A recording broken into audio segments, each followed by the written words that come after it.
Basada en un hecho real.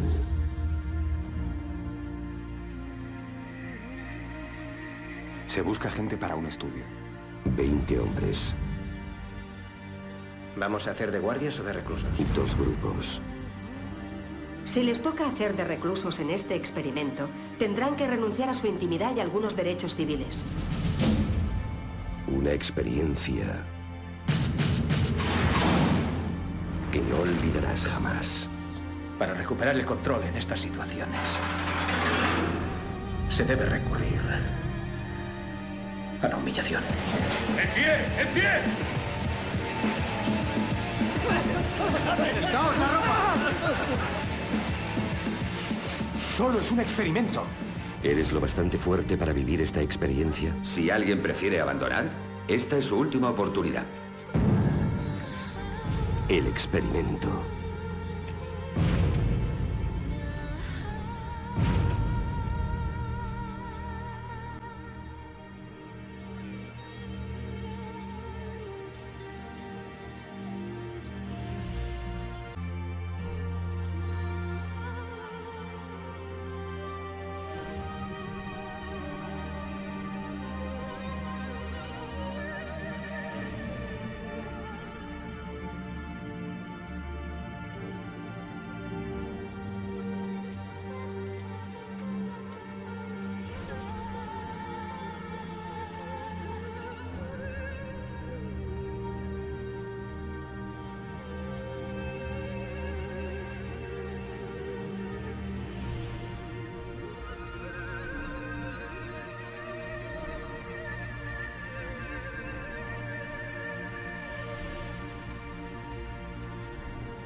Entonces pasamos ahí a una de las películas, la película El Señor de las Moscas.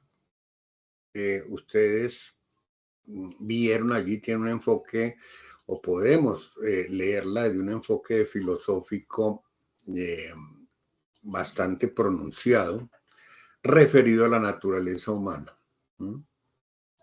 que es la pregunta por si los seres humanos son inherentemente buenos o si son malos por naturaleza.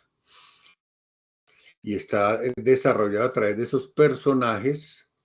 De hecho, en una parte de la película uno de los niños lo menciona a Rousseau, pero en esa mención el otro muchacho, el que lo menciona es el gordito. El otro muchacho se ríe, dice que el papá lo estaba engañando o que le había hecho una broma. Y por supuesto, eso tiene mucho significado.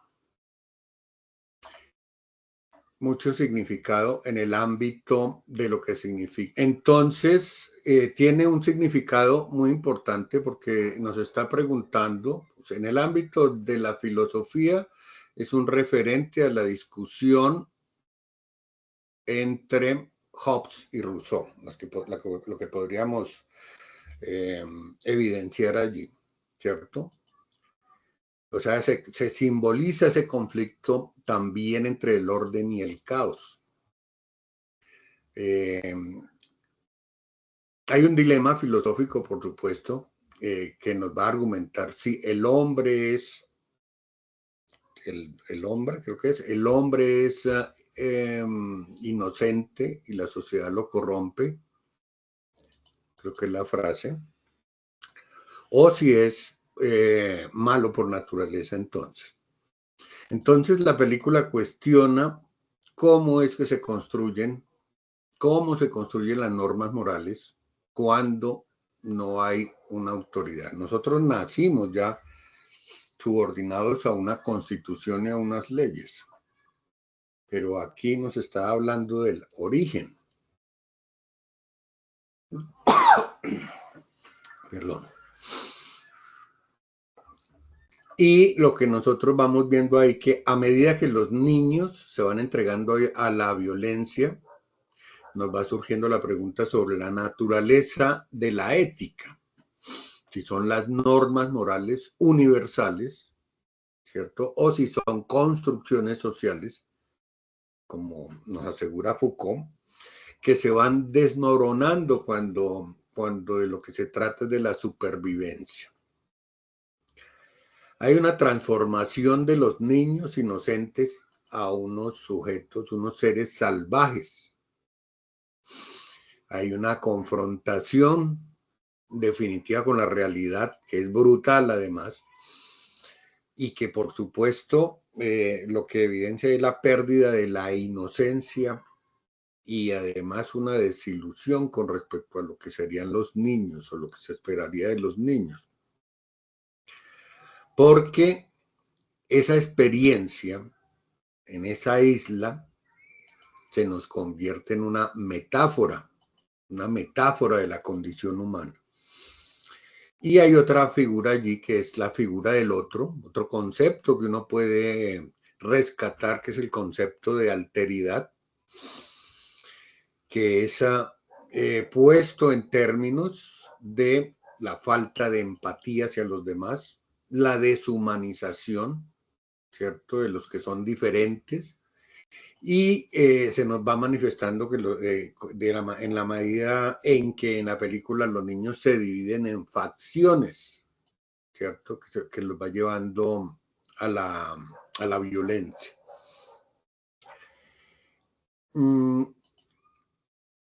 En el experimento también evidenciamos el asunto de la naturaleza humana. El experimento plantea la pregunta central sobre la naturaleza humana. ¿Somos, o sea, lo mismo que en la otra película, somos inherentemente violentos y agresivos? ¿O es la civilización la que nos moldea para reprimir esos instintos? Y lo mismo que en El Señor de las Moscas, la película nos va mostrando que bajo ciertas circunstancias de poder, las personas caen en la violencia y en el abuso del poder. O sea, ahí se refleja claramente las ideas de Thomas Hobbes, que va a sostener que en el estado de naturaleza los seres humanos tienden al conflicto, porque su principal motivación necesariamente es sobrevivir. Y para sobrevivir se necesita hacerse al poder en ese espacio.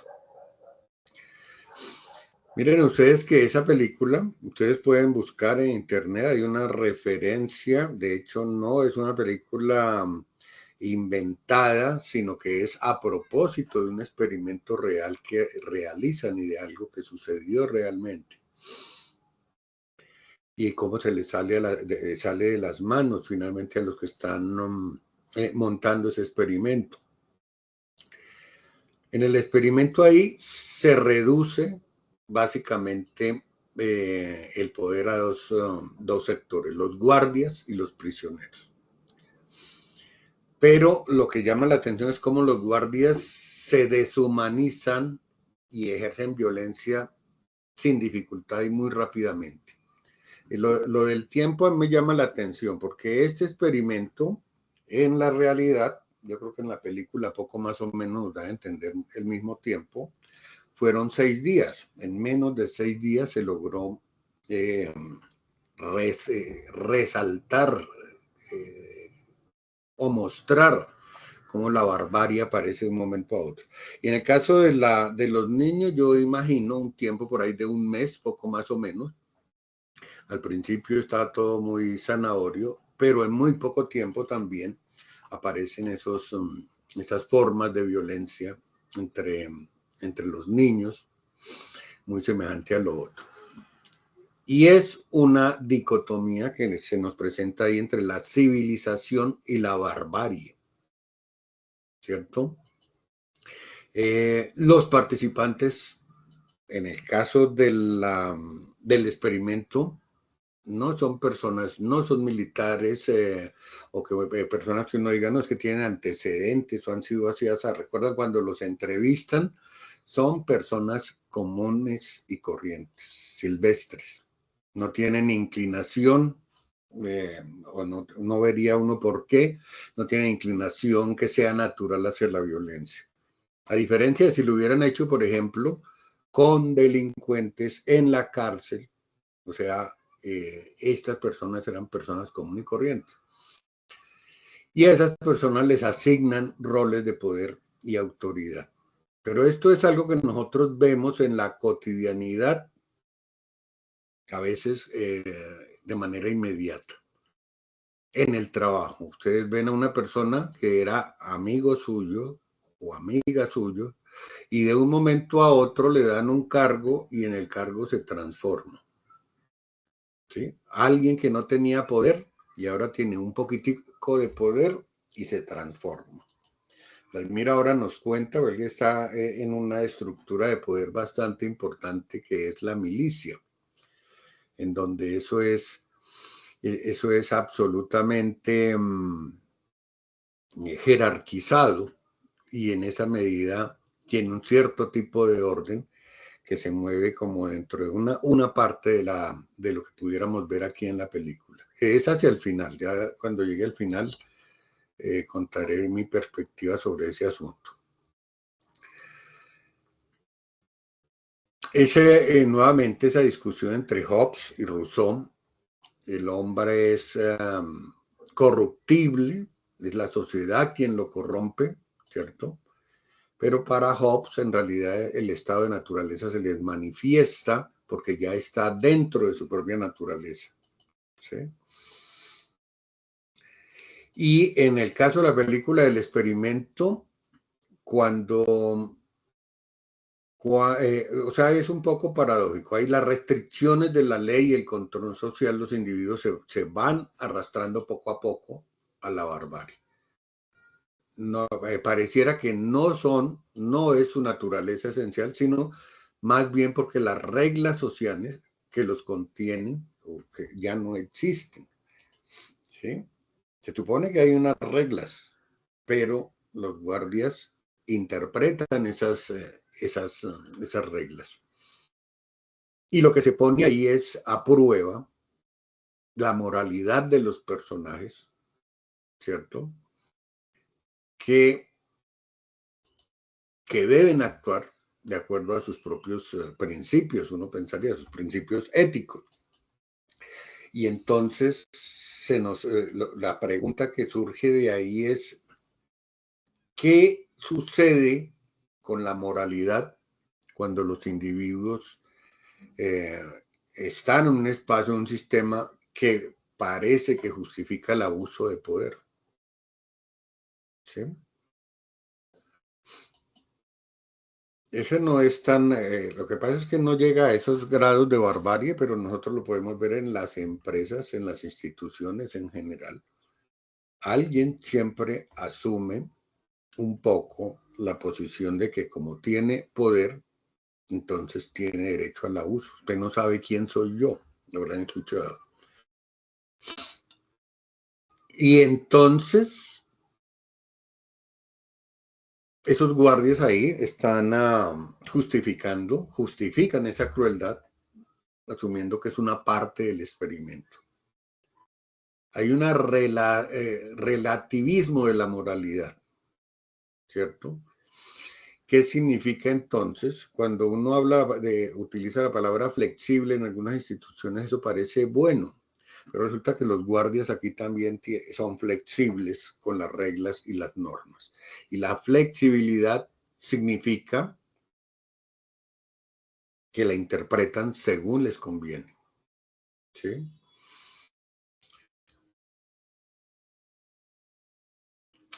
El ambiente, el poder, la distorsión de la moral, los actos inmorales, ¿cierto?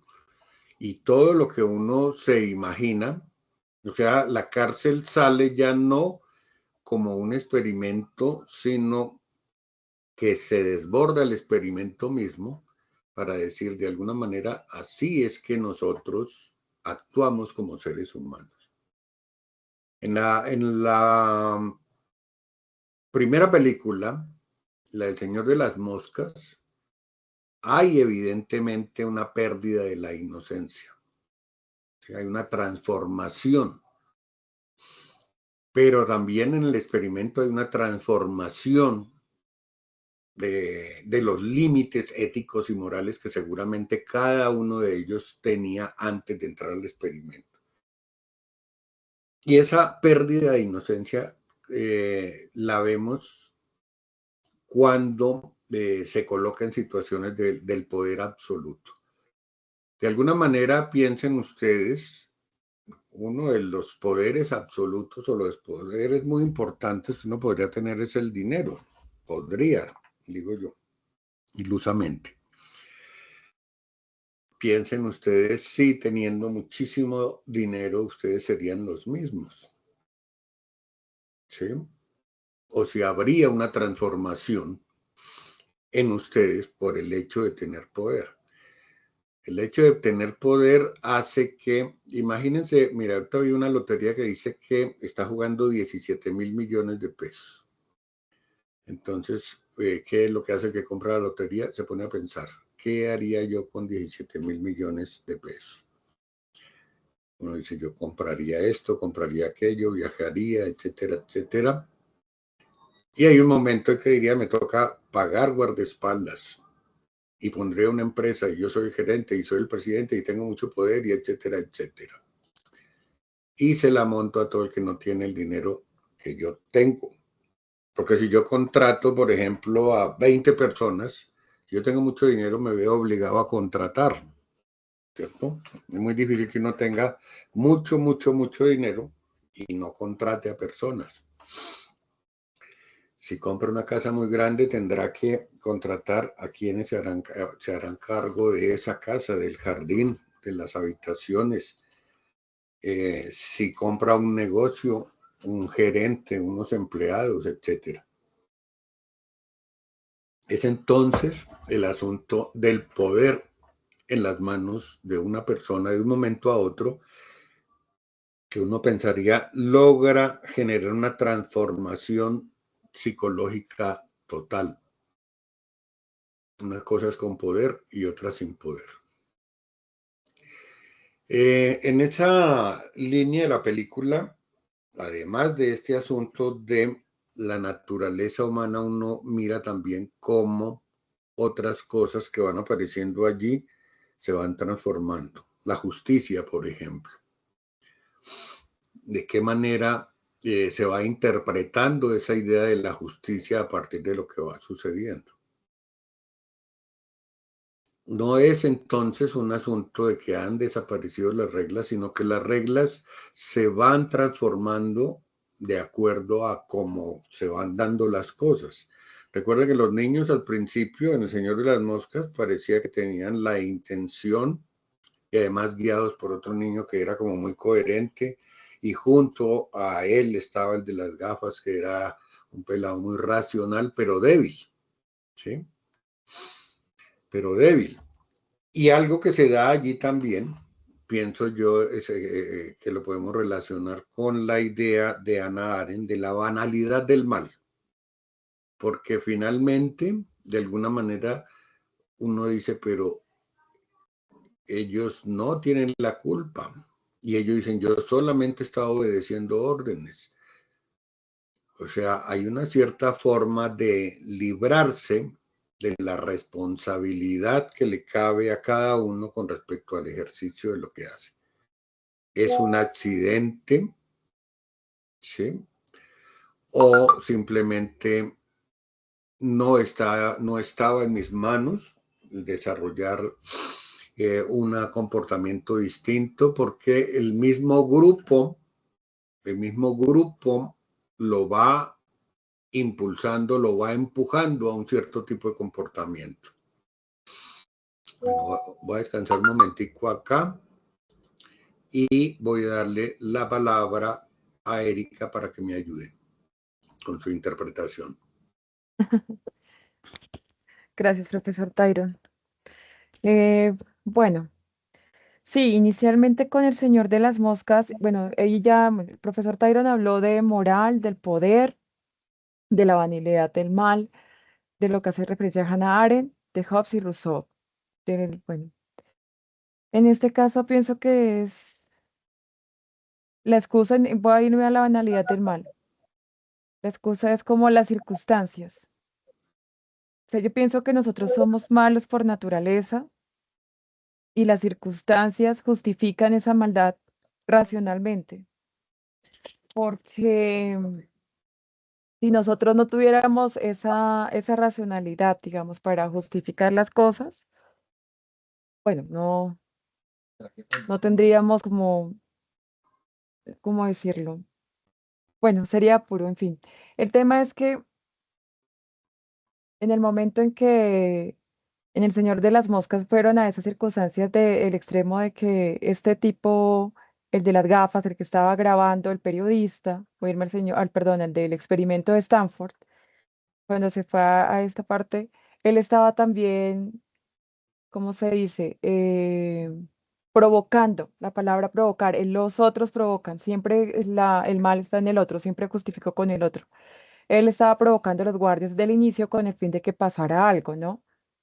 Y en base a esto, pues ellos vieron algo muy importante que es el tema del orgullo, como que el guardia no le pareció, y entonces el orgullo, digámoslo así, me había afectado mi dignidad o mi reconocimiento y en este caso surge el poder por una idea, digamos que orgullosa y no racional. Ahí se antepone primero lo pasional o pienso yo que la razón. Y en torno al Señor de las Moscas, veo que pasa algo similar con el niño rubio. Primero, inicialmente estaba el niño que era como coherente con el de gafitas, pero veo que el niño rubio es el que no está de acuerdo e dice que la otra persona no le ayuda a conseguir, dice que la otra persona no le ayuda a conseguir pues los recursos o no pueden conseguir su alimento.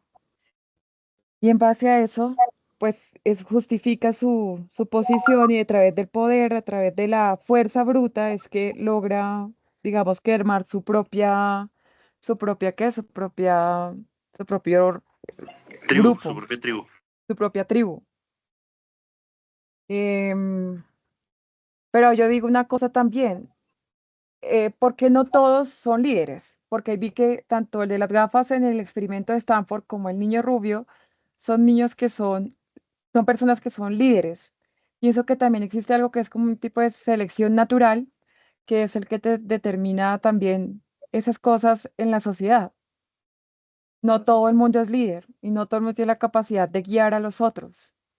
Y ahora se iría mi pregunta, como qué necesitan los otros para poder, hacer caso a ese líder, ¿no? Necesitan el miedo y ese miedo también es un sentimiento que viene más dado en unas personas que otras, creo yo, de afrontar las cosas. Sí, en ambas películas vi, primero, pues en el primero vieron que en el experimento de Stanford vimos que ya había más coacción, ¿cómo sería? Se utilizaría la fuerza y los estaban obligando, ya había un temor al castigo, ¿sí? Y en la película de las moscas, pues vi que ya había más temor era al señor de las moscas. Y ese temor es el que obliga a que la gente también se reúna, se organice para poder hacer algo al respecto, esté mal o esté bien, y pues la idea de un líder. Es lo que veo así por encima. Gracias, Erika. Vladimir, ¿está por ahí?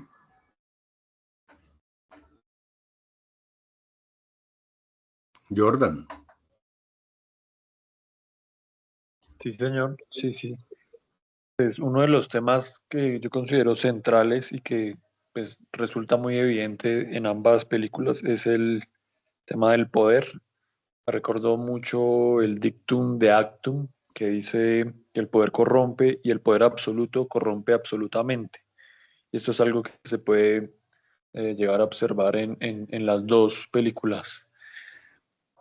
Yo también considero, entrando y volviendo al tema que charlaba el profe al principio sobre la concepción de la naturaleza humana en particular, precisamente desde el Renacimiento surge ya una visión del ser humano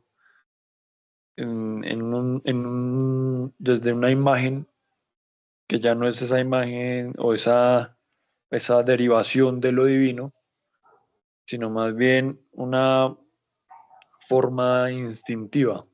O sea, la naturaleza empieza a considerarse como algo que es instintivo, que busca siempre el placer, el poder, que es egoísta y que de cierta manera pues también es brutal, pero al mismo tiempo también busca siempre placer, goce y como lo mencionaba al principio, pues el mismo poder. Y ya luego de ahí pues es indudable que eso se lo había escrito al profe en un chat, pues que consideraba que lo primordial desde mi mirada era ese, como ese duelo entre esa postura de Hobbes y la postura de Rousseau. Y pues uno tiende a inclinarse efectivamente por la postura de Rousseau en función de lo que ve en las películas, ¿no? Y ahí es donde uno hace la interpretación de ese objeto estético, de las imágenes, de la narrativa, que efectivamente nos muestran un estado de violencia donde la fuerza es el motor primordial que genera un orden, entre comillas, y que es efectivamente esa violencia un medio que posibilita pues el funcionamiento. Eso es una postura que uno encontraba en Maquiavelo. Ahí, ahí, y ahí me surgía como una inquietud sobre la moralidad, porque nosotros tendemos a juzgar ya luego la moralidad de lo que vimos en la película, y Erika también lo manifestaba como cómo juzgar esas acciones que están realizando algunos y cómo se justifican, ¿no? Eso lo contaba ahorita Erika, y es que precisamente Maquiavelo consideraba que en una sociedad inmoral es imposible gobernar moralmente. Digamos que ese puede ser como un principio de reflexión que yo puedo plantear. Tal vez más adelante podemos seguir tratando el tema de Hobbes, a no ser que lo vayamos a cortar, pero pues quisiera que de pronto más compañeros también comentaran su postura. Bueno, yo quisiera preguntarle a alguien por la palabra deshumanización, porque una de las cosas que decimos allí es la deshumanización de parte de los niños porque se van por el lado de la barbarie. Y también la utilizamos en el experimento, la idea de la deshumanización, pero si uno lo mira de manera esencial y justamente desde la perspectiva de Hobbes, lo que parece es que más bien esa es la esencia de lo humano. Sí, o sea, el comportamiento salvaje en animales salvajes es lo natural.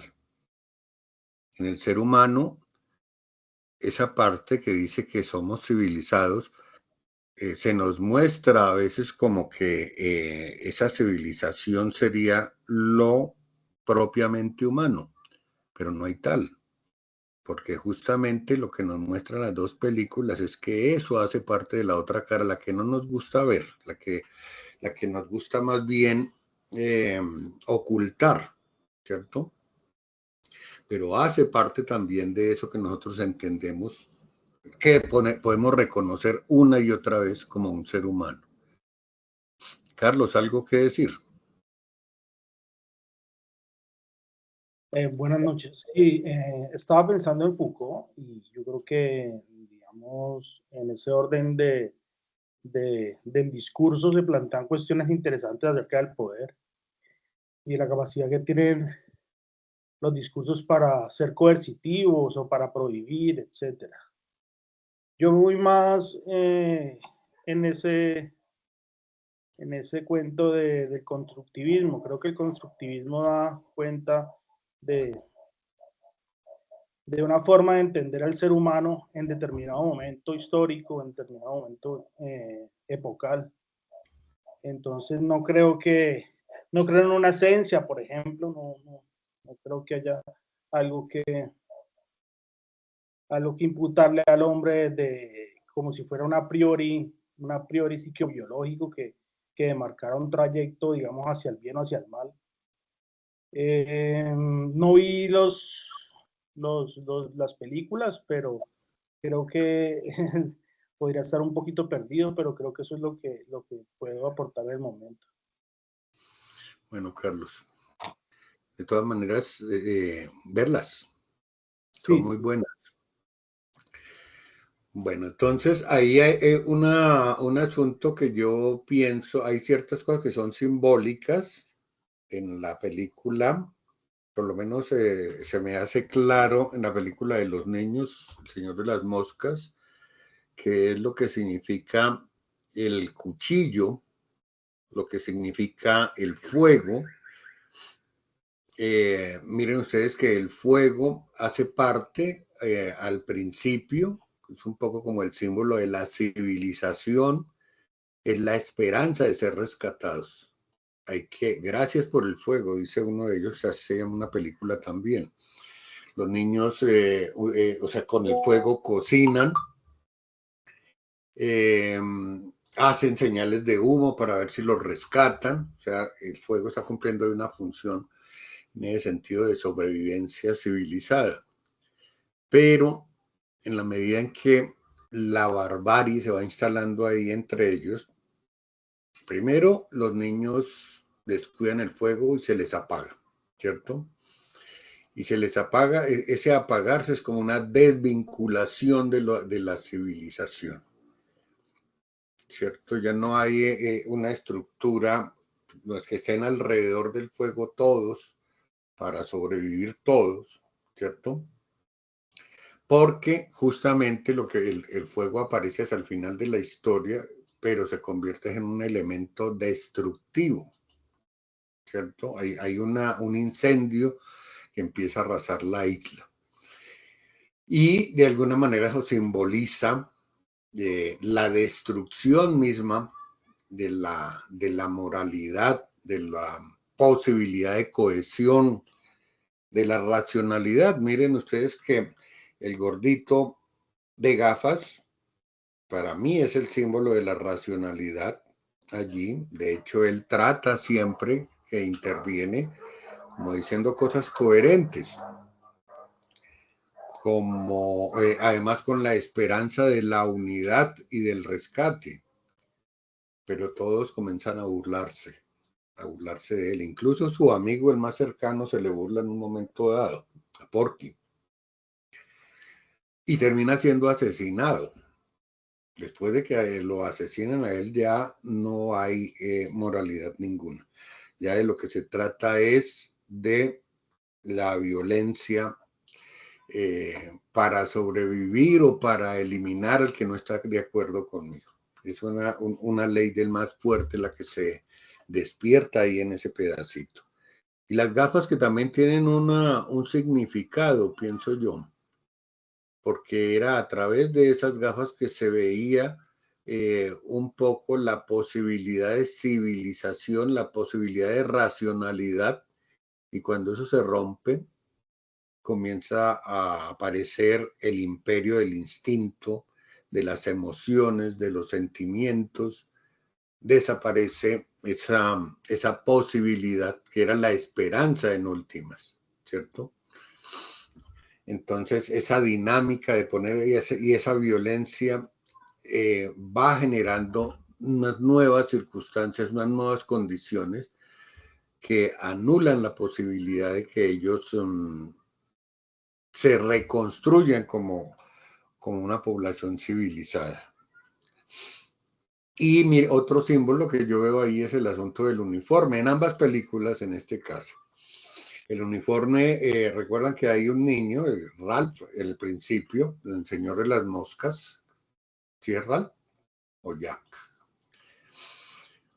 Uno de ellos que proviene de un colegio militar y que por eso tiene esa chaqueta, y él es el que comienza a mandar ahí al principio, porque el uniforme militar en ese caso simboliza la civilización, la estructura social de la que se han separado, ¿cierto?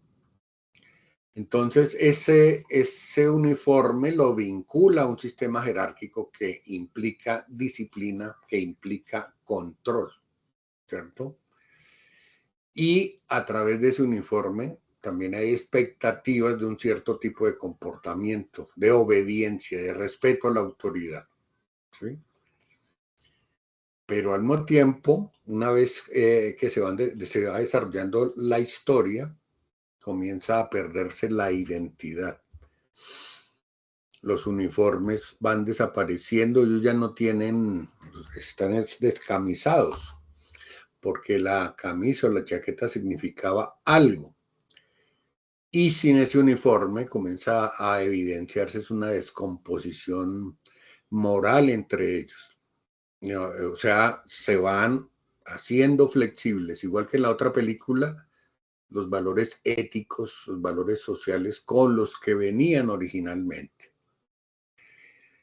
Y van siendo influenciados. ¿Y por qué van siendo influenciados? Por el ejercicio de la fuerza. O sea, la fuerza comienza a ser determinante en mucho de la película. ¿Jordan va a hablar o ya había alzado la mano antes? Sí, señor. Sí, sobre la misma pregunta que su merced formula, que tiene que ver con la deshumanización.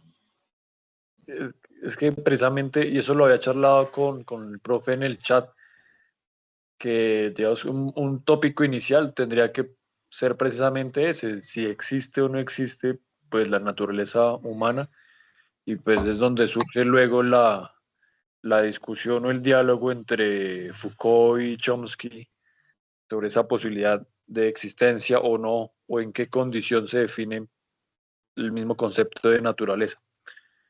Yo parto de una postura desde la cual sí considero que hay una naturaleza humana. Ya desde Platón, desde Aristóteles, nosotros entendimos o supimos que los seres humanos son pues animales racionales y sociales, el animal político. Y precisamente esa capacidad de razonar, así como la misma necesidad que tenemos nosotros de interacción social, pues son características esenciales de la naturaleza humana. Pero esa naturaleza humana no es algo, o sea, si bien es algo que ya está inscrito y que nos hace ser humanos, no es algo que ya viene desarrollado, sino que precisamente es una obligación que tenemos que desarrollar a lo largo de nuestra vida. En Sócrates también estaba este tema de que la vocación humana más importante o la más alta vocación humana de una manera virtuosa es precisamente el acto de mejorarse. Y eso es una obligación que precisamente resulta ser ontológica y es la humanización. Así como, por ejemplo, la obligación de ser justos. Yo en un foro anterior precisamente había formulado esta pregunta, que ¿cuál era la obligación más importante del ser humano? Y para mí, pues, es ser justo. Y la justicia es dar a cada cual lo suyo, a cada cual su lugar. Y otra obligación importante del ser humano es precisamente la humanización.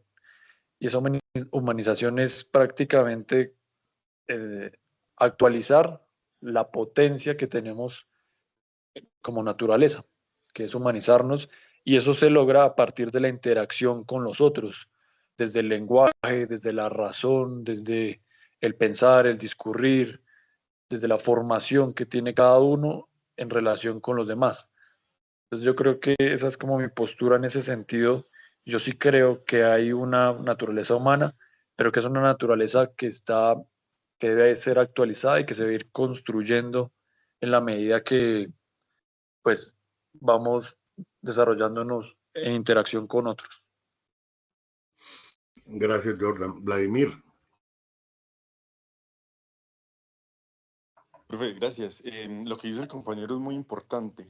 Cuestiones que vi en la película era, como usted lo comentaba ahorita, el comportamiento del grupo, digámoslo, vamos a hablar así de esta manera, como el grupo más salvaje, que ellos se figuraron. Usted ahorita hablaba de los símbolos, del uniforme, de esas cuestiones que representaban una autoridad o marcaban como una diferencia de. Cuando los niños empezaron a marcar o a, digámoslo, a mimetizar su rostro con la sangre. Y cuando ya empezaron a querer cazar los cerdos, o el cerdo, por así decirlo, el otro niño estaba opuesto a ello. Hablaban de él como con una posición más racional, es decir, una posición, digámoslo, más pacífica, ¿cierto? En cambio, el otro quería llevar a los otros como a ese extremo, a esa parte reptiliana del ser humano donde él ya se defiende por un hecho de supervivencia, ¿cierto? Eh, lo mismo pasa con el tema del experimento, ¿sí? A medida que va avanzando el experimento, pues se va poniendo cada vez más turbio y se evidencia también un individuo que direcciona a los otros. La primera propuesta de él fue como ya entrar a hacer un trabajo psicológico en el individuo para poder tener ese control de él.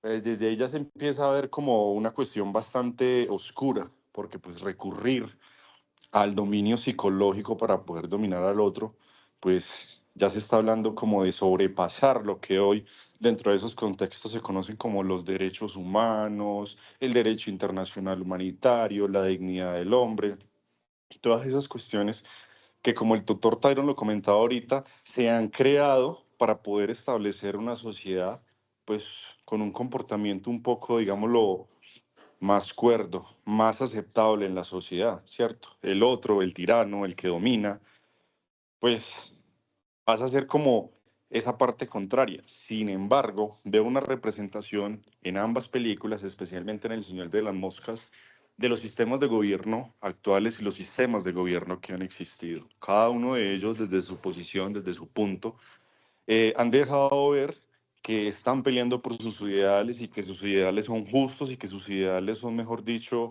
inalienables y que por eso son las respuestas, que por eso son los ataques, que por eso son, digámoslo, los actos de consecuencia de el comportamiento de los otros estados que también tienen, digámoslo así, su, su libreto, que por el medio del cual, pues, por qué hacen las cosas, ¿cierto? Y me pareció muy charra pues, la película que precisamente fueran niños los que la interpretaran. Aquí viene este otro tema. Ellos en su naturaleza, digámoslo así, aún siendo niños, llevan o llegan hasta su punto salvaje de dejarle una ofrenda al supuesto monstruo, ¿sí me entiende?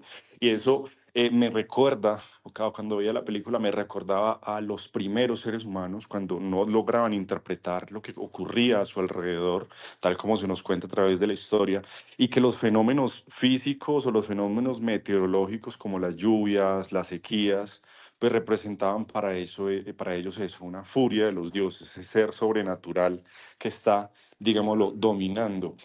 El tutor comentó ahorita una parte del juego.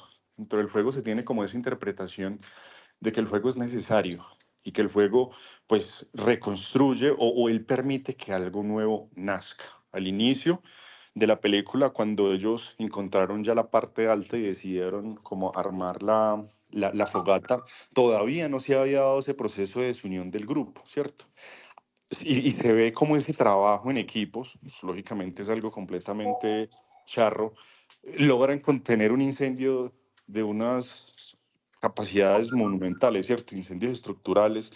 Entonces, en ese momento ellos hicieron un trabajo conjunto y lograron extinguir el fuego. Sin embargo, fue después de ese proceso, después de ese acontecimiento, que el fuego consumió ese árbol y consumió ese sector donde ya empezaron esas diferencias, donde empezaron como a separarse y a decir el grupo bueno y el grupo malo, y al final se logra ver cómo ese raciocinio del ser humano pues prevalece, por así decirlo. Me acordaba mucho de Schopenhauer cuando él también en sus discursos habla y dice que el hombre es un animal por naturaleza queriendo actuar pues como un animal cuerdo, pero que aún así en sus más bajos instintos él no deja de ser quien es, o sea, un animal más. Y muy constructivo, por ejemplo, el compañero, y tiene su ¿Quién punto de dice vista, Vladimir? ¿De dónde saca esa frase? Schopenhauer. Schopenhauer. Así porque sobre Entonces, esa línea era que quería yo recuperar ahorita una de Aristóteles. Siga, yo después la ya recupero. termino. Entonces, por ejemplo, ahorita del compañero que dice que él no ve que nada de eso influya sobre el ser humano, pero está el otro compañero que dice que está comprobado o no comprobado. O sea, se puede ver a través de la evolución del mismo discurso filosófico occidental de cómo el hombre nace con una naturaleza humana, nace con una capacidad de poder establecer un entorno ordenado, pero vuelvo al tema. Si miramos la historia del ser humano a través de las diferentes épocas, pues la gran mayoría de cuestiones como matanzas, persecuciones políticas, persecuciones religiosas, exterminio a los pueblos, pues es algo que se viene dando y como que de alguna u otra manera, no sí si erróneamente se puede decir, está en su naturaleza, la manera como desapareció Babilonia, la manera como la biblioteca de Alejandría fue incendiada por un dogma, digámoslo así, desapareciendo, imponiendo su autoridad sobre esa autoridad que estaba para compartirse a los demás, y que la autoridad de ellos, en este caso la católica, que él hizo sobre Hipatia de Alejandría, digámoslo así, que decían que ella era una amenaza, ¿sí me entienden? Entonces, cómo el ser humano a través de la historia, en representación de estas películas, ha impuesto esa animalidad, esa, digámoslo, como ese ser que él lleva adentro, pues para poder sacar adelante, digámoslo, su fin o no sé. Gracias, Vladimir. Bueno, sobre esto que han hablado, yo pienso que es necesario ponerlo en un contexto que se evidencia en las dos películas, que es la situación límite. Porque es que no es lo mismo actuar dentro de una cotidianidad normal que dentro de una situación límite. La situación límite que traspasa. Seguramente ustedes vieron la película, creo que se titulaba Perdidos en los Andes, donde el avión cae en los Andes, mueren varios amigos y muere incluso la familia de algunos de ellos, y para sobrevivir se ven obligados a comer carne humana, a comerse a su propia familia. Y de hecho, uno de los líderes, o creo que es el líder principal allí, da de comer con la carne de su hermana y su mamá a sus compañeros para que sobrevivan. Estamos hablando de situación límite. Para los niños, eso era una situación límite. ¿Sí? Para los niños. En el caso de la otra película, quienes se ven en la situación límite son los prisioneros, de parte del desarrollo psicológico que comienzan a experimentar los guardias, terminan siendo víctimas de cómo va evolucionando ese tema en la mente de los guardianes. Y también hay un líder que les va dando cuerda a todos, que va generando esas situaciones. Entonces miren que eso depende. De hecho, esta situación límite, si ustedes buscan los referentes más importantes de cosas bárbaras que se han realizado, están en el ámbito de la guerra. Por ejemplo, la guerra produce hambre. La guerra pone a su familia contra la pared y usted tiene que pensar si va a dejar que su familia esté contra la pared o si está dispuesto a hacer lo que tenga que hacer para defender a su familia. Es la situación límite.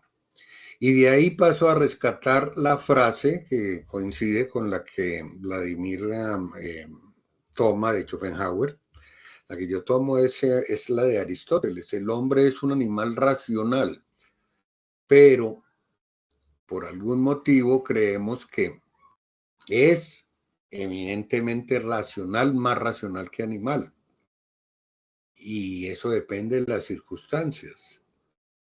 O sea, es distinto cuando todos estamos en cierto tipo de actividad que nos permite desenvolvernos de esa manera racionalmente y respondemos racionalmente a discursos racionales y acciones racionales. Pero no podemos olvidar la otra parte que es animal y que en esa animalidad se individualiza y se disparan los instintos de supervivencia. que es lo que termina sucediendo, me parece más en la primera película que en la segunda. En la segunda se genera la barbarie también, pero miren que al yo utilizar la palabra barbarie, recuerdo el momento en que es utilizado originalmente de parte de los griegos. ¿Quiénes son los bárbaros? Ellos son los civilizados y los bárbaros son los otros. Y de parte de los romanos son los civilizados y los bárbaros son los otros. ¿Sí? Pero no significa que utilicen menos violencia. De pronto utilizan más incluso. Piensen ustedes también, por ejemplo, Estados Unidos en las películas y en los discursos políticos una y otra vez habla del mundo libre, el mundo civilizado. Y todo el resto del mundo que no está alineado con él no es el mundo civilizado, no es el mundo racional. Todos los otros son bárbaros. O sea, hay una división que también es teórica, pero también estratégico-política. Simplemente, incluso en una confrontación individual, en un cara a cara, yo soy el que tengo la razón y el otro es el culpable. Y cuando nos llevan a la fiscalía, ¿por qué mató a ese sujeto? Lo maté porque me faltó al respeto, porque él me atacó, lo maté en defensa propia. Diré todo lo que tenga que decir para defenderme, para salirme con la mía finalmente. Entonces, un poco puestos ahí en ese contexto. Por otro lado, yo pienso en el asunto de no solamente de lo que había terminado, de lo que había dicho antes, del simbolismo del poder militar, que a través de los uniformes, en el experimento, los tipos se ponen los guardianes se ponen un uniforme y se transforman. Sino también pienso en una incapacidad de grupo, que es una capacidad interna, ¿sí? Ellos en un momento dado no pueden resolver sus conflictos de manera efectiva. Entonces la violencia se convierte en la manera de tratar de resolver el tema. Y la violencia, cuando lo propone como forma de resolver, es eliminando al otro, ¿cierto? Pero miren ustedes lo que ocurre hacia el final en ambas películas, que me llama la atención, que es la intervención de una fuerza que es manifiestamente superior, ¿sí? Aunque por muy violentos que se quieran mostrarse los niños o por muy violentos que se quieran mostrar los guardias, cuando aparece una fuerza manifiestamente superior, se acaba el asunto, ¿sí? ¿Cuál es esa? Miren ustedes, en el caso de los niños, es el final de las películas, de ambas. Los niños se quedan mirando, ellos ya no tienen ningún poder. Una vez que ven a los militares al frente, ya no tienen ningún poder. Saben que no tienen ningún poder. Es una superioridad manifiesta, ¿sí? Y lo que se da ahí es el reconocimiento total de la autoridad que tienen. Están armados, son adultos, o sea, lo que sea. En el otro caso, simplemente llega la policía, ya ellos no son guardias, no son nada, de un momento a otro se les cae el pedestal y caen en la realidad, se chocan contra la realidad. Entonces ahí ya no hay eso. Y es un poco, me llamaba la atención, que es como cuando dos hermanos pequeños se pelean y de un momento a otro llega el papá. Y el papá y los niños ven al papá y quietos en primera. Hay una figura de autoridad y esa figura de autoridad es el papá y los niños se detienen.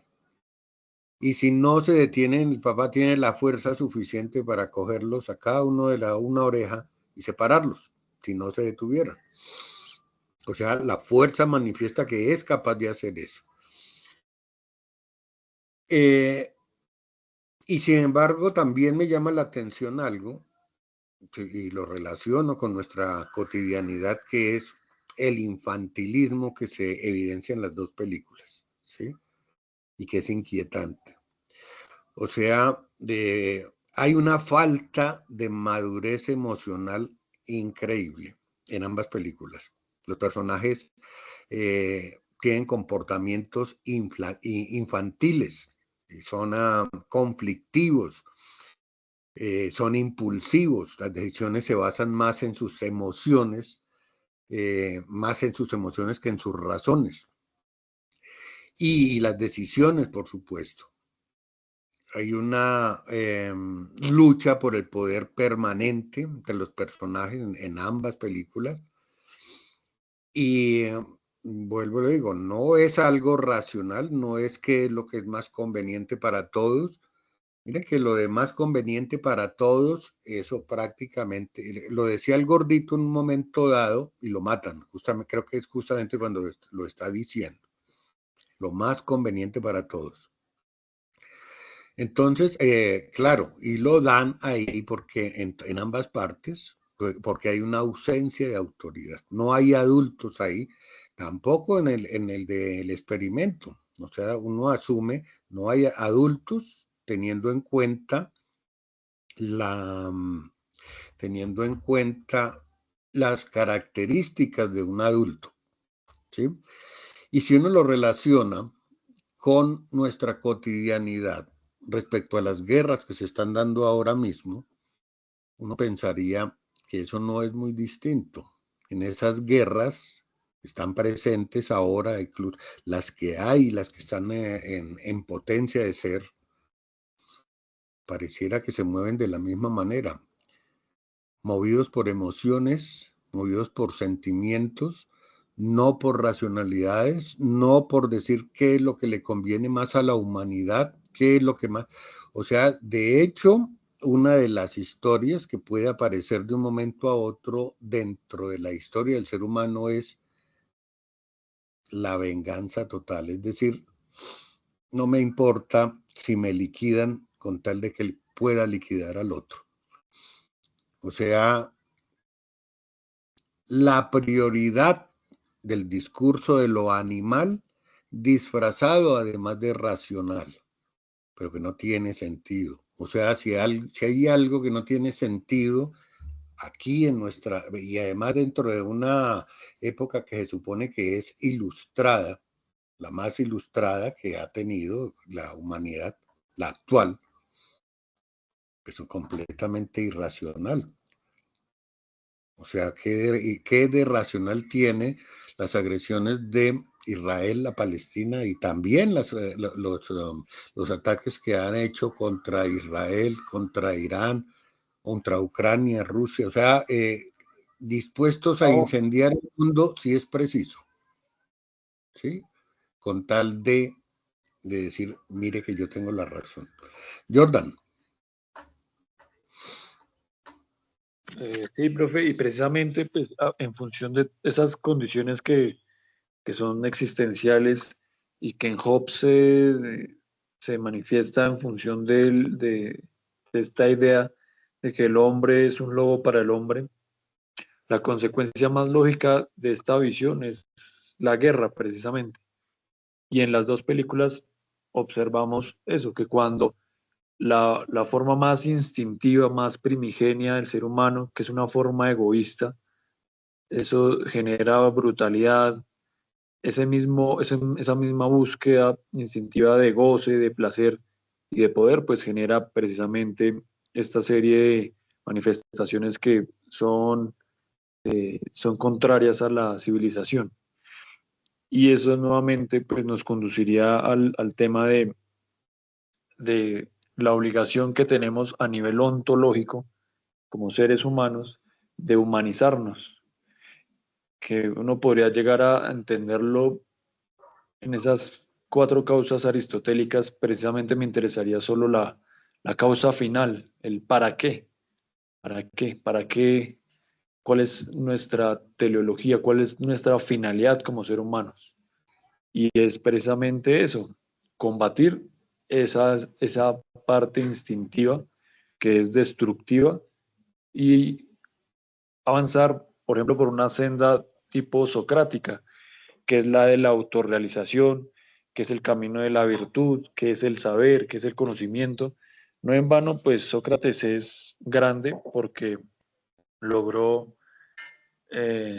incluir y desarrollar dentro del pensamiento griego la inquietud sobre el ser humano y sobre su forma de desarrollarse, una interiorización del hombre. Lo que, lo que realmente era importante era la vida moral, y eso es algo que en el estado de naturaleza no está, porque el estado de naturaleza es simplemente la guerra, y de ahí partiría entonces la necesidad ontológica de humanizarnos. Dice, a propósito de lo que usted dice, Jordan, Nietzsche tiene una frase, me parece pertinente a esto, es que el hombre es algo que debe ser superado.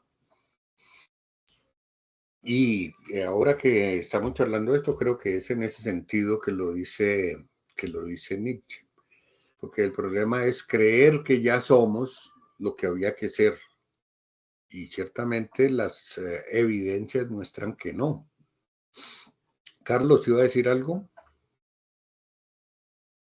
Estaba pensando en cómo, a partir de lo que dice el compañero que me precedió, podía uno pensar frases como las de el filósofo de la escuela de Frankfurt, Walter Benjamin, cuando dice que no hay en tesis sobre la historia, donde hace pues como toda una reflexión de filosofía de la historia, que no hay documento de cultura que no sea un documento de barbarie.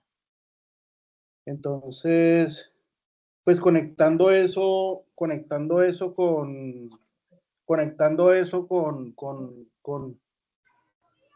Hobbes, hay una interpretación muy interesante de Hannah Arendt sobre la filosofía de Hobbes, la filosofía política de Hobbes, y a propósito de esa frase tan conocida como el hombre es un lobo para el hombre o es un enemigo del hombre, donde dice ella que eso está en el libro de los orígenes del totalitarismo, analizando toda esta problemática del odio a los judíos y de las estructuras que permitieron como llegar a estos locos al poder. Dice ella que Hobbes estaba constatando meramente algo que era propio de su época, que no era que él creyera algo así como que hay un estado de naturaleza que nos marca para siempre a todos, como si fuera una esencia ineludible que no pudiéramos traspasar o superar. Entonces, me parece que incluso la guerra tiene una racionalidad, ¿no? Para eso está la ONU, para eso están organismos que se encargan de cuestionar algo que parecería inevitable, ¿no? Como esas tensiones, esas tensiones llevadas al extremo que representan situaciones como las que vivimos hoy en día. Entonces, yo sigo pensando en consonancia con lo anterior, que la idea de una naturaleza humana es un poco ilusoria porque ya lo dicen los existencialistas, ¿no? Que la existencia precede a la esencia y que está en la responsabilidad del hombre construir como su propio devenir, ¿no? No sé, alguien está diciendo algo, me gustaría escuchar qué opinan de estas ideas. No, pero acá ya llegó harta gente, acá es. Entonces es eso. Perdón. Pues igual si uno revisa existencialismo, cuando mirábamos la película de Trainspotting, había un tema de nihilismo cuando se consideraba el vacío existencial, en términos de entender que no había un sentido de vida. Y eso implica, pero es que eso surge precisamente de que, y volviendo al existencialismo sartreano, pues que estamos condenados a la libertad. Y desde esa libertad se debe construir el sentido. Pero ese sentido se construye solo en función de la libertad amarrada a la responsabilidad. Y para mí, así de manera muy ingenua tal vez, precisamente esa libertad es una condición ontológica propia de la naturaleza humana. Y creo que el mismo Kant también consideraba que la libertad es una condición humana, pues, esencial. O sea, yo sí estaría en desacuerdo de esa postura que niega la libertad, perdón, la naturaleza humana, porque considero que sí hay una serie de condiciones que nos diferencian en términos de cualidad frente a otras formas de expresión de la naturaleza. Y una de esas condiciones ontológicas que generan un principio de identidad es precisamente la libertad. Entonces, creo que la libertad es una condición ontológica, así como la misma racionalidad, son condiciones ontológicas que permiten entender que sí hay una naturaleza humana. Y pensándolo en términos de una naturaleza contraria, uno diría, pues en el mundo animal, efectivamente, eso no es un problema porque no es una pregunta. Solamente en el ser humano es preguntarse por la libertad o por la naturaleza o por cualquier otra cosa, es propio del ser humano, no del resto de los animales. Es un animal que se anda preguntando, pero que además tendría la facultad, yo sigo pensando en la frase que mencioné de Nietzsche, tendría la facultad de imaginar un ser distinto al ser humano actual, porque evidentemente en esas contradicciones en las que se mueve, que hacen parte de su naturaleza, sí pienso, o sea, de su naturaleza doble, que es el ser animal y el ser racional. ¿Sí? Hace parte entonces de esa problemática que puede no ser superada y que debería ser desde las palabras de Nietzsche. Bueno, ¿alguien más va a terminar? Erika, Carlos, Vladimir. Bueno, profe Tyron, pues yo estoy viendo que en la filosofía siempre, en la cuestión ética, se habla del deber ser, ¿no? Lo que yo no entendí. Cómo es el deber ser de las cosas, cómo deberían ser. Pero cuando vamos directamente a la praxis, a lo práctico, a la realidad humana, pues eso siempre queda pues, mayormente en teorías, el deber ser de las personas. Entonces, pienso hasta qué punto, o sea, sí es el de la voluntad humana. Ahí pues pienso que en esa parte está la voluntad humana para hacer las cosas, la realidad de lo que es ser humano, de lo que es ser, lo que es la humanidad. Cuando hablamos de ser humano siempre queremos limitarlo a un concepto, a unas palabras, a lo que es ética, lo que es el deber ser, la forma de actuar y todo, pero resulta que todo lo que estamos hablando pienso que es ser un ser humano y que como tal no hay un límite o una forma de definirlo solamente a lo racional o solamente a lo empírico o algo que lo caracterice como tal. Es más complejo, va más allá porque también pienso que el ser humano es un ser en potencia. Existen muchas posibilidades de ser para el ser humano, ¿sí? En las que cuando esa condición que lo lleva a la parte del límite, que como en las dos películas se ve, es una situación en la que es muy difícil de saber si realmente un ser humano puede llegar a actuar muy racionalmente por más conocimiento que tenga, no sé, filosófico, digamos, de todo lo que hemos hablado, va a actuar de acuerdo a esas cosas, a ese deber ser, o digamos si va a actuar de acuerdo a esa idea de humanidad a la que, de ser una persona, de ser, bueno, sí, de irnos a la parte más racional, de actuar de una manera muy civilizada porque pienso que eso es algo que se determina en el momento, en las circunstancias. Y no todo el mundo, o sea, muchos podemos decir, yo no voy a actuar así, o no sé, Sócrates, que cómo hubiese actuado, aunque Sócrates es un gran ejemplo en el momento de que lo sentencian a muerte, de su obrar bien, de obrar de acuerdo a la justicia, pero ¿hasta qué punto puede llegarse a saber que todos van a actuar así? Entonces, no sé, eso es lo que pienso. Ah, y por otro lado, perdón, em, de acuerdo a las películas de la primera ¿qué?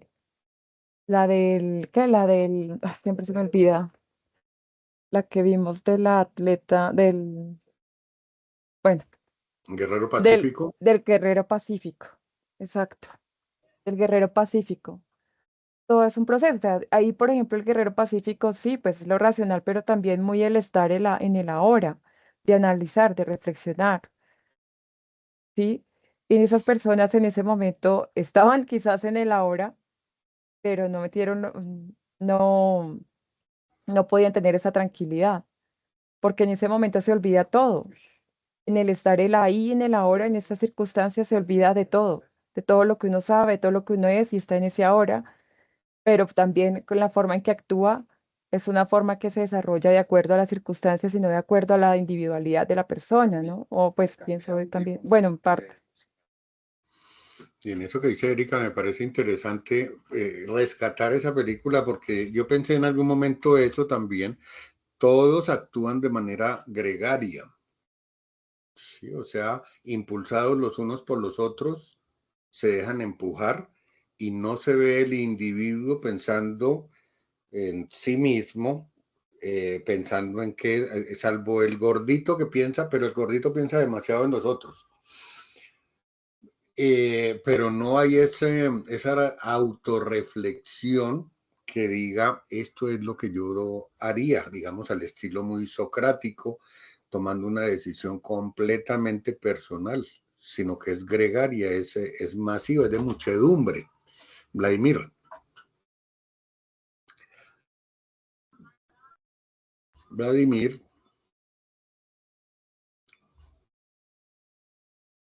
Profe, sí, es que se me paró esto, pero mire, personalmente comparto lo que acaba de comentar Erika. O sea, desde mi punto de vista, sin ofender y sin de pronto ser invasivo contra los compañeros, me parece de pronto ya muy dogmático cuando nosotros queremos pretender que, digámoslo de esta manera, sí, que lo que nosotros pensamos o lo que nosotros creemos es lo que predomina, ¿cierto? Aquí viene una cuestión muy importante, la comentaba Erika con todo lo que dijo, y es el tema de la sociedad en la que crece el hombre. ¿Cierto? Por ejemplo, en la sociedad colombiana estamos en un punto donde la muerte está completamente normalizada. Para países europeos les parece una barbarie y están así que ellos actualmente están lidiando, digámoslo, como que una pandemia de todas las personas que están llegando como migrantes a Europa. Las penas que se debería imponer por parte de la policía para las personas que se conocen como los pickpocket, que son los que se encargan de robar maletas, eh, eh, mm, cosquillar a las personas en los metros, pasa en España, pasa en Francia, son muy, muy, muy suaves, a diferencia de cómo pasa acá en Colombia. O sea, en Colombia se penaliza e inclusive se enaltece cuando el ciudadano o la ciudadana responde y reprime ese actuar del, del ladrón o del antisocial, por así decirlo. Por el contrario, en Europa se han visto videos donde las personas están empezando a responder de esa manera, pero como es una cultura, digámoslo, no guerrerista, ellos ya empiezan a interceder más por ellos, que no lo golpee, que no le haga daño, que no hay ningún derecho, ¿cierto? Entonces, el Medio Oriente para ellos es muerte, sangre o muerte, como lo dijo ahorita el tutor. Es decir, así yo me tenga que ir con la otra persona, pero yo defiendo mis ideales, ¿cierto? Lo que son todas estas cuestiones como el Islam, ¿cierto? El Islam radical, que hablas de eso, o sea, ellos ven una amenaza constante a su alrededor y el apogeo, el auge de algunas religiones lo ven como una amenaza, pero desde acá, desde este otro lado del mundo, se ven ellos como unos bárbaros al someter a las mujeres, a tenerlas como un objeto, a tenerlas subyugadas. Por el contrario, que hoy acá en Latinoamérica una mujer puede andar solamente con un strap y una minifalda y está normal, por así decirlo, ¿cierto? Pero también están esas personas que llegan y dicen, como ella está andando de esta manera, ella es la que está ofreciendo, y luego ya la empiezan a ver como, pues yo creo que ese factor cultural también influye mucho, sí, que lógicamente Sócrates y como lo decía Erika, esa cuestión de la ética, el correcto actuar del ser humano, hasta el mismísimo Sócrates pues fue víctima de ello, porque era un hombre que trataba de instruir, de darle el conocimiento al pueblo, Y al final, ¿por qué fue sentenciado? Porque se decía que se corrompía a los menores, ¿cierto? Que corrompía a la juventud, porque los estaba haciendo pensar. Entonces, el solo hecho de pensar ya es una amenaza, independiente si se profesa o no un partido político, si se profesa una religión, el solo hecho de pensar, ¿cierto? Entonces, por eso a mí me parece muy constructivo y yo no lo veo de pronto como esas cuestiones de que yo pienso de esta manera y esta es la que yo impongo, o yo pienso de esta otra, esta es la que yo impongo. Yo pienso que el proceso filosófico es un proceso donde se deben concatenar todas esas ideas y como tratar de evolucionar esas ideas, porque muchas veces nos quedamos es en lo que decía Sócrates y eso es, o lo que de pronto se tienen registros, o por lo que piensan unos o dicen otros, y entonces, ¿qué eso es? Es decir, ¿qué estamos haciendo nosotros para perfeccionar ese pensamiento que se dio desde muchísimo antes que se produjeran todos los hechos que han dejado en evidencia esa misma naturaleza del hombre? ¿Sí me entienden? Entonces, desde la misma psicología se aborda. El ser humano tiene 3 etapas del cerebro y una de esas iniciales es la reptiliana, donde está él cuando él lucha, pelea, que quiere defender con uñas y garras a su familia, sus presas, su comida, pero están esas otras etapas que son superiores y que inclusive hasta uno se le olvidan porque uno dice, o algunas personas dicen, el ser humano es difícil que llegue hasta allá, ¿cierto? Lo decía usted ahorita con el tema de Nietzsche. Nietzsche nos invitaba a nosotros a que dejáramos ese hombre atrás. Pero entonces, ¿cómo se va a dejar ese hombre atrás? ¿Qué herramientas? ¿Qué se va a hacer? ¿Cierto? Por el contrario, nos seguimos estancando, digamos, como en esas posturas dogmáticas de decir es que es de esta manera y soy inflexible ante la otra manera de pensar, ¿cierto? Y porque, como la filosofía hindú, no tratamos de entender lo que ese otro ser humano está intentando decir y, si es el caso, apropiarlo y como que enriquecer ese proceso de pensamiento del ser humano. Ahí ya estaríamos dando como ese paso a la evolución. Y pienso, desde mi ignorancia, que ahí es donde ya se empezaría como ese proceso de desligarse, creo, de desligarse del hombre, ¿cierto? Mire, está comprobado que las mujeres son un poco más racionales que los hombres, ¿cierto? Por su naturaleza, y yo creo que este ejemplo es simple y suficiente para nosotros decir que no podemos medir todas las personas. O sea, como dice el dicho, con las mismas tijeras que te cortan serás medido. O sea, eso sí me parecería un poco dogmático, porque, por ejemplo, el profesor ahorita hablaba de las fuerzas militares. Las mejores tiradoras expertas, las mejores francotiradores son mujeres, porque su corazón está científicamente comprobado, tiene un ritmo un poco más cadente, un poco más suave, que le permite a la tiradora poder dar un tiro perfecto, dar un tiro certero. Entonces, partamos desde ahí.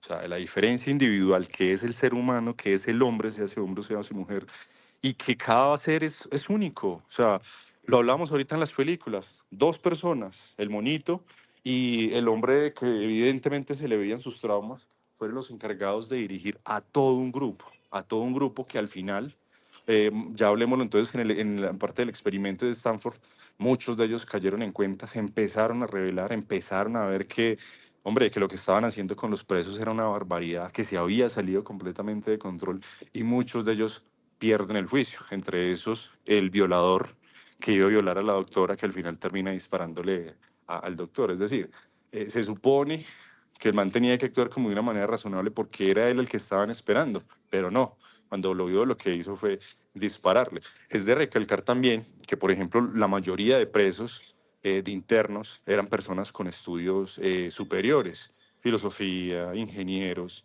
y fue precisamente el filósofo el que se encargó como de armar todo el desmadre, de desbaratarles a ellos toda esa organización de tiranía. Y yo creo que ahí deja esa evidencia, o sea, no podemos engancharnos entre nosotros, sino por el contrario, unirnos.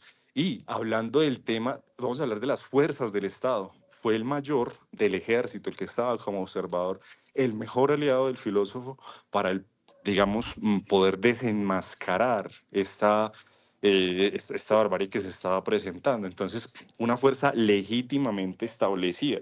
Pero ahí era donde se hablaban de los excesos. Los estados utilizan las fuerzas legítimamente establecidas para reprimir a su pueblo, como lo decía el tutor Tyron, los que piensen diferente. Si usted no piensa de esta manera, entonces usted es reprimido, ¿cierto? Porque se mantiene la idea de que, pues, la mía es verdadera, la de él es falsa, y pues yo voy a luchar con ellos para poder hacerles saber quién es el que tiene la razón.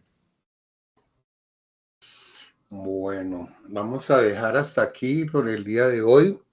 Tenemos una película muy interesante. Pronto, no sé si la hayan visto para la próxima ocasión, que se llama El Señor de la Guerra.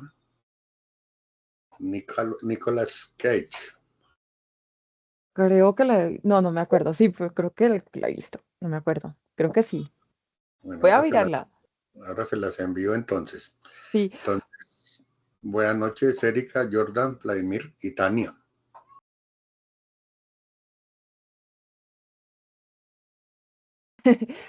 No, sí, de esa película, pero también quería de pronto recomendar para un futuro después una película que se llama Gattaca. Es Sí, sí, profe Tyron, sí. Y de pronto sí, eso. Y respecto a lo que estábamos hablando, me hizo falta un tema que me hubiera gustado abordar, y es esa curiosidad del científico para investigar y sin mirar o medir las implicaciones que tiene la investigación científica, pero que siempre se ha dado y sobre todo en las guerras. Eso quería mirar un poco. Tiene muchos temas, pero ese es un tema también interesante ahí en ese Sí, asunto. sí, pero por ahora ahí. Muchas gracias, profe Tyron, muchas gracias, compañeros. Un gusto este rato con ustedes, compartirlo con ustedes es muy enriquecedor. Gracias. Vale, Erika. Muchas gracias. Bueno, Gracias chao. a todos. Buenas noches. Y la virtud es el camino.